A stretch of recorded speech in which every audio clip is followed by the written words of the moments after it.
Hi, FlossTube. We're closing in on New Year, and soon we will be done with at least my 12 days of Flossmas. Not the 12 days of Christmas, but I think a lot of us will be back to work if we're not already. We had a good time yesterday. We took the Jeep out into the hinterlands and went over some very bumpy road. Most of it was pretty easy because we had some friends with us that are driving a RAV4, and so they couldn't do everything the Jeep could do, so we kept it kind of low key, but it was fun. And I will put some pictures at the end here so that you can see kind of the landscape where we were at. But let's get to today's, I guess it's a kind of a Christmas box. Music, treats, tea, pretty things. Yeah, let's open today's Christmas box then. First, tea. Tea's always first. This one today is Tea Source again. Always a favorite. Doesn't want to hold up. Can you see that? That's a little better. Okay. So this is not actually tea here in this envelope. You have to have black tea. We usually get Assam, plain Assam. And then what happens with this is you put a tablespoon of this in a can of condensed milk. So I usually just stir it together in a container, and then you brew your tea, you brew your black tea, and then you put in however much of the condensed milk mixture that you would like.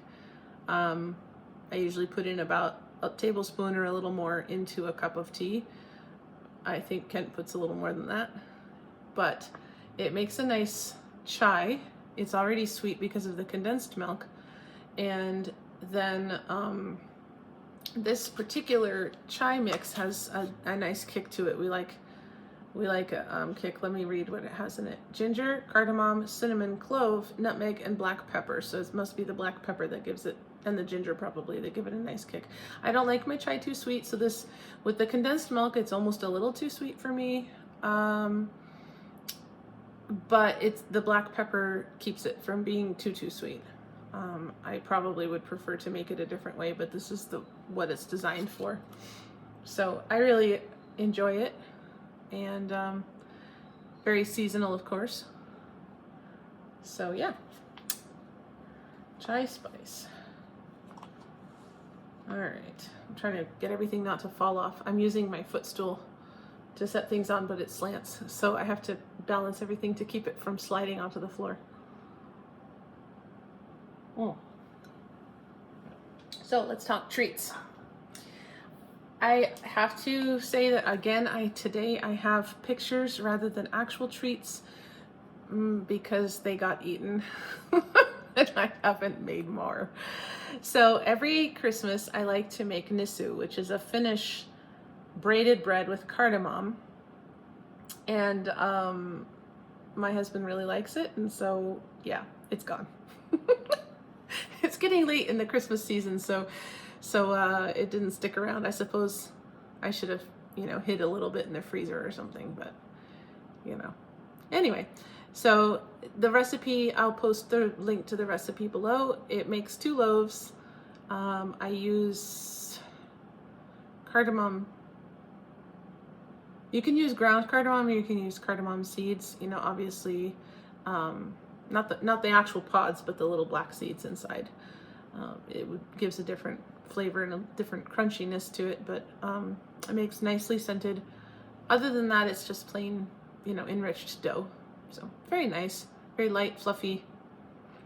So the recipe says to glaze it. I just usually use it plain because neither one of us likes icing on our bread or cinnamon rolls or things like that, but you can do what you want with it. So yeah, that's a Finnish bread.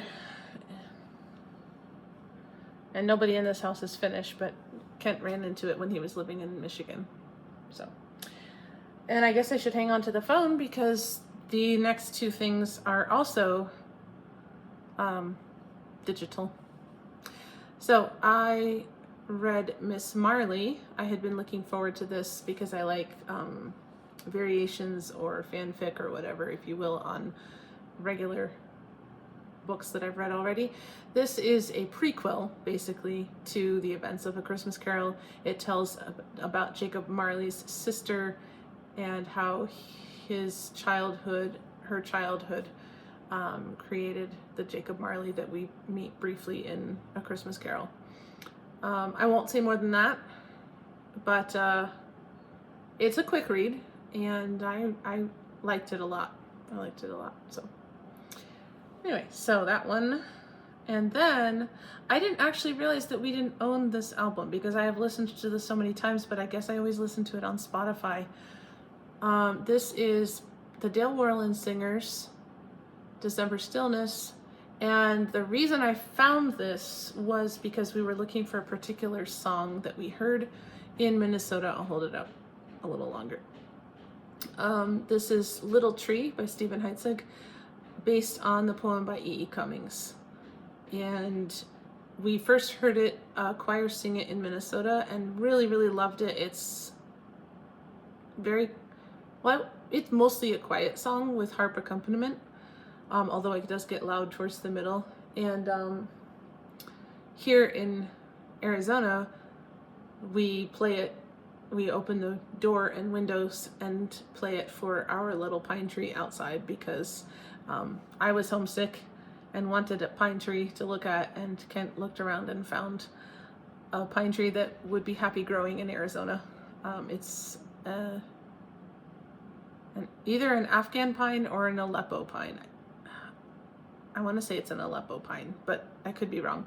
But anyway, it's used to dry weather and is very, very happy. And so I know that I've read different research about playing music to your plants and talking to your plants. So we always, of course, talk to our plants. And to encourage our little pine tree to grow, I will play it Little Tree. And I also play it Respighi's Pines of Rome as well. So we might be dorky, but the tree's very happy. It's growing about 2.5 feet per year, which is amazing. And I will include some pictures at the end of it this year. And it's actually kind of funny because 2 years ago we got some lights and put them on it, and then we didn't take them down because they had this really thin copper wire. It was really annoying to put up. And so last year Kent left it, and then I had a broken arm, so he didn't want to mess with it anyway. And then this year, now it's been 2 years that those lights have been on there, and the tree has grown quite a bit past where the lights are. So when you put the lights on, you have the lights in the shape of what the tree was 2 years ago, and then you see the rest of the tree like a kind of an echo or a shadow around it. So it's I told Kent it's like the ghost of Christmas past with our little tree. So anyway, so I'll put some pictures in the twilight and then in the dark, and you can see how far past the lights the tree has grown. It's really kind of funny, and I said we need to fix that for next year. We're gonna have to get another string because that's just getting a little too silly. But it does grow about 2.5 feet per year, so yeah, it's a big difference. So that's our book and our music, and now we have crafty things. So these ornaments, you've probably actually seen these. They tend to show up at craft fairs. They look like they're quilted. Let me angle that light a little more. It's a little obnoxious, but you can't really see what's going on either. It's again dark and rainy today. And I just want you guys that live somewhere else other than Arizona to understand how crazy that is, because usually we have sun all the time. So it's weird to have lots and lots of dark and rainy days. So you can tell that that's a dark green. So this is, it looks quilted, but it's actually a styrofoam ball. And let me see if I can get close. Yes, you can sort of see, like right there, you see there's a pin. So I did not make this particular one, but I helped in making a bunch of these to sell for, oh goodness, I was in high school. I don't remember what the event was, or the charity that we were making them for. It was for something, but they were being sold at a craft fair. There, you can kind of see there's two pins down there. They were being sold at a craft fair to raise money for some kind of charity. So I helped to make these. I don't know if I made this particular one, probably not, but we all got one as a thank you for helping to make them. But what you do is you have all the different little triangles and squares of fabric like you would if you were quilting, but then you use pins, and you put a pin in the point, fold it down, pin it, put another fabric, fold it down, pin it, until you've made this quilted looking ball. So, and then the second one that I have, someone else gave me years later, but it's the same process.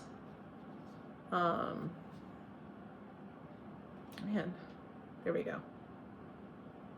And that was for a different fundraiser, but I didn't actually help in making those. It was just given to me as a gift.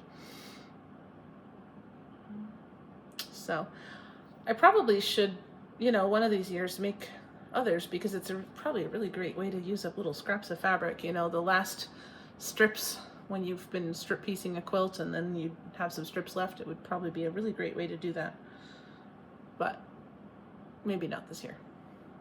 So that's my handmade ornament. And then my want to start, and again, we have 2 for the price of 1 this year, or today, goodness. This is Patricia Ann Designs. Okay, there we go. Can you see this one? Oh, that's better. Okay, there we go. Patricia Ann Designs. And again, I don't know which one I would pick to actually start first, but I would probably stitch them both on a darker fabric rather than the white fabric. This is called Silver Frost. I love a blue and silver Christmas, even though my tree is red and kind of goldish.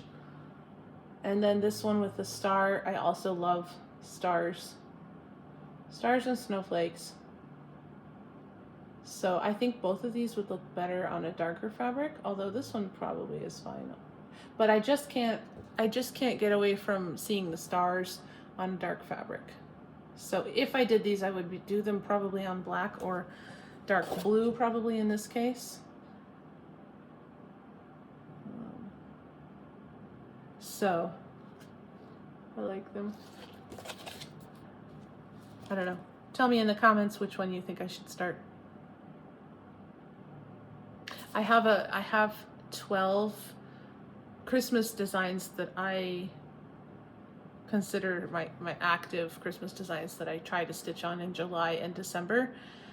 Spoiler alert for my floss tube coming up in a few days. I have not managed to stitch on more than 2 of my Christmas 12 because I haven't had a lot of time to stitch this month. And then when I have been here on break, I've been finishing up the last few Christmas ornaments that I didn't get done earlier in the month. So I will be mailing them here in a few days. But anyway, when I finish one of my 12, I slot in another one so that I keep having 12 days of Christmas. I do them 2 days in July, so 24 days of Christmas. So as I finish them, I'm slotting in others.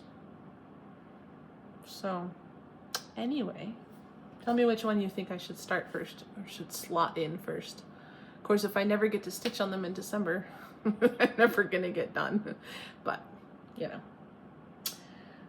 anyway, well, that is all I have for you today. I will put pictures of the little tree, our little tree, and also of our Jeep trip here at the end. And I hope you have a great Monday. And we're coming right up on New Year's Eve here in a couple days, and 2026 is right around the corner. I'm not sure if I want it to come or not, but I guess there's not much I can do about it in either case. Have a lovely rest of your day, and I will see you tomorrow.